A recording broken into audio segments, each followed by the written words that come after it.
ہم ان کے ساتھ نہیں ہیں. لیکن ایک اتنی بڑی سیاسی جماعت کو ایک ٹولہ کہنا، میں سمجھتا ہوں پاکستان ہم سب کا ہے اور پاکستان کو ہم سب نے مل کے مضبوط کرنا ہے. غلطیاں دونوں طرف ہو سکتی ہیں، لیکن جب آپ کسی کی طرف 4 انگلیاں کرتے ہیں تو ایک آپ کی طرف بھی ہوتی ہے. عمران خان صاحب نے ہمیشہ پاکستان سے محبت کا درس دیا. پاکستان تحریک انصاف نے ہمیشہ پرامن سیاسی تحریک چلائی، اور اس پہ تو اللہ کا شکر ادا کریں کہ عمران خان صاحب نے خونی انقلاب کا راستہ روکا ہے.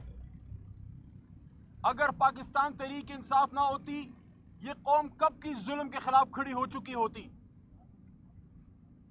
ایک پرامن سیاسی انقلاب، ایک پرامن سیاسی انقلاب، ایک پرامن سیاسی جدوجہد، پاکستان سے محبت کا درس، حرمت رسول صلی اللہ علیہ وآلہ وسلم کا درس، امت مسلمہ کے اتفاق و اتحاد کا درس، اور بطور وزیر اعظم ہر جگہ یہ کہنا کہ آپ ویسٹ کو نہیں، آپ مکہ مکرمہ مدینہ منورہ کو فالو کرو.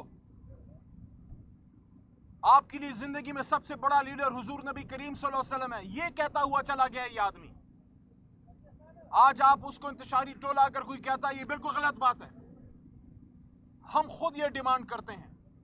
جب 9 مئی ہوا، عمران خان صاحب نے خود یہ ڈیمانڈ کیا، میں نے بھی یہ ڈیمانڈ کیا، ہماری جماعت کی کور کمیٹی نے بھی یہ ڈیمانڈ کیا، پوری تحریک انصاف نے یہ مطالبہ رکھا کہ 9 مئی کا احتساب کریں، اس کا جوڈیشل انکوائری کمیشن بنائیں.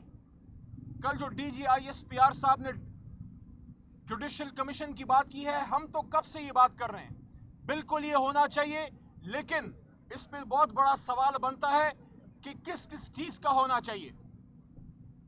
میرے خیال میں نہ صرف 9 مئی کا جوڈیشل انکوائری ہونی چاہیے. کل 9 مئی ہے، 1 سال گزر گیا ہے، ابھی تک ہمیں یہ نہیں پتا لگا کہ اس 1 سال میں کس نے یہ کیا، کس نے یہ کروایا.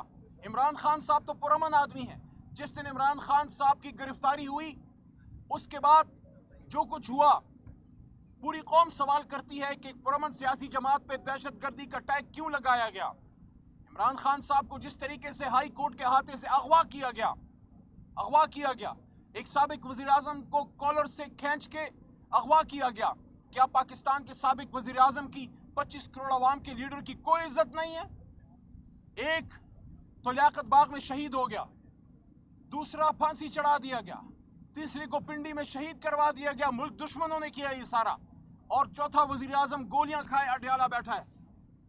اس لیے ہم یہ کہتے ہیں کہ الزام در الزام سے مسائل کا حل نہیں ہوگا.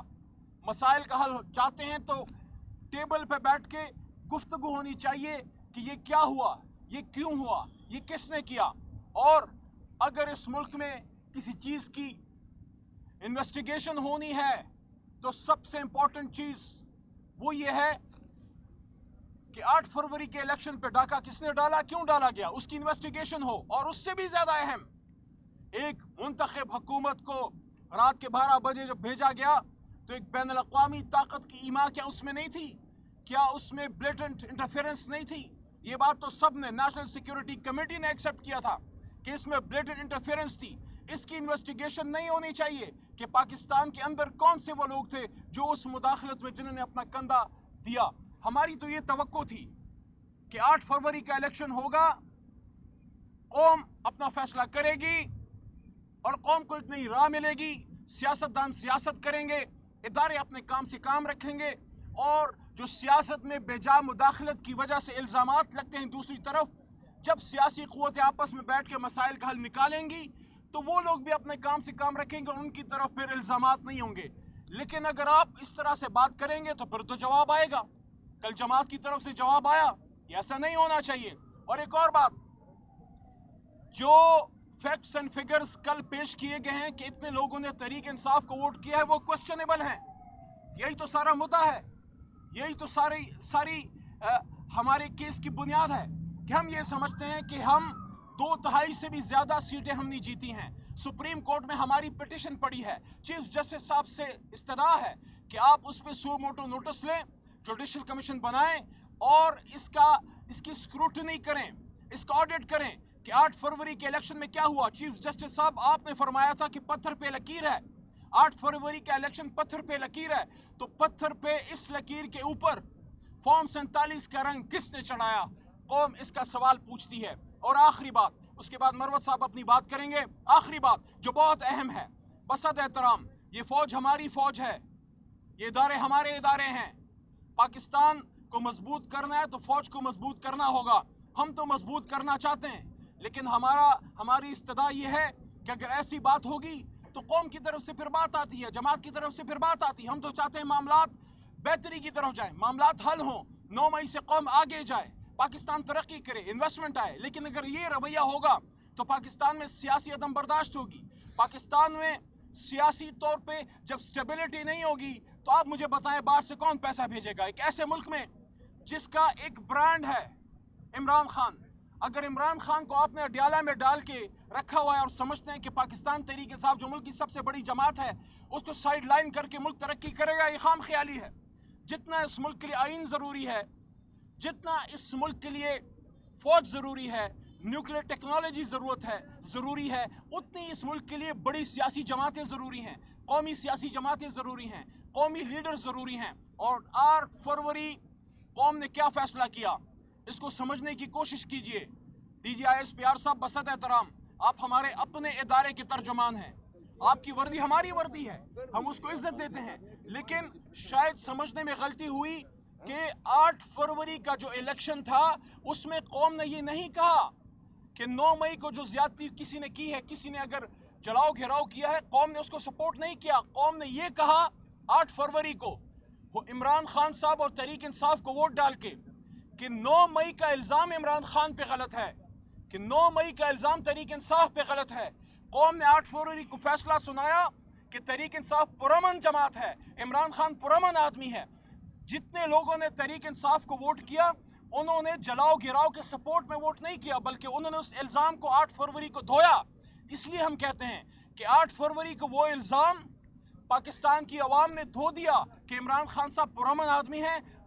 ہمارا میسج آج بھی محبت کا ہے, ہمارا میسج آج بھی سیاست کا ہے, ہمارا میسج آج بھی یہ ہے کہ آؤ اس ملک کو مل کے مضبوط کریں, مسائل کا حل نکالیں. لیکن مسائل کے حل کے لیے 2 کام کرنے پڑیں گے.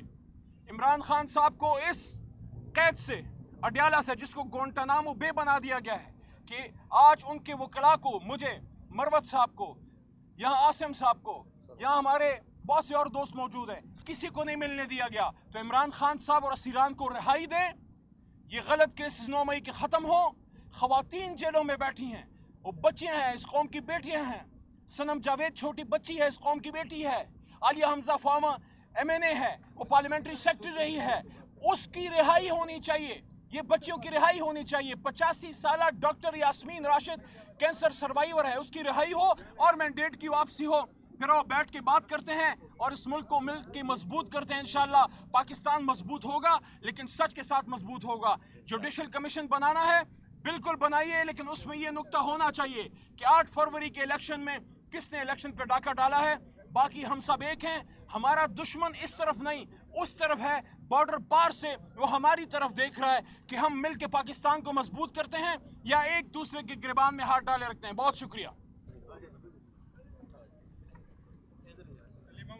ایک سوال لیجیے گا جی جی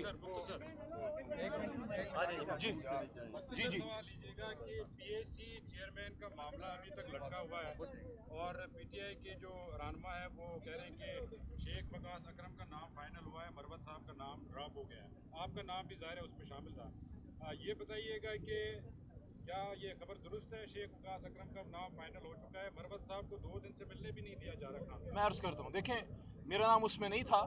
مروت صاحب پارٹی کے کارکن ہیں, عمران خان صاحب کے سپاہی ہیں. خان صاحب جو فیصلہ کریں گے, میں, شیر افضل مروت, وقاص اکرم, کوئی کمیٹیوں کے لیے نہیں ہے, ہم نظریے کے لیے عمران خان صاحب کے ساتھ ہیں. خان صاحب چاہیں گے تو مروت صاحب ڈیوٹی کریں گے. خان صاحب جس کا نام دیں گے پارٹی اس پہ عمل کرے گی. مروت صاحب میں نہیں سمجھتا کسی کمیٹی کے لیے PTI میں ہیں, وہ عمران خان صاحب کے ساتھ ایک نظریے کے تحت PTI میں.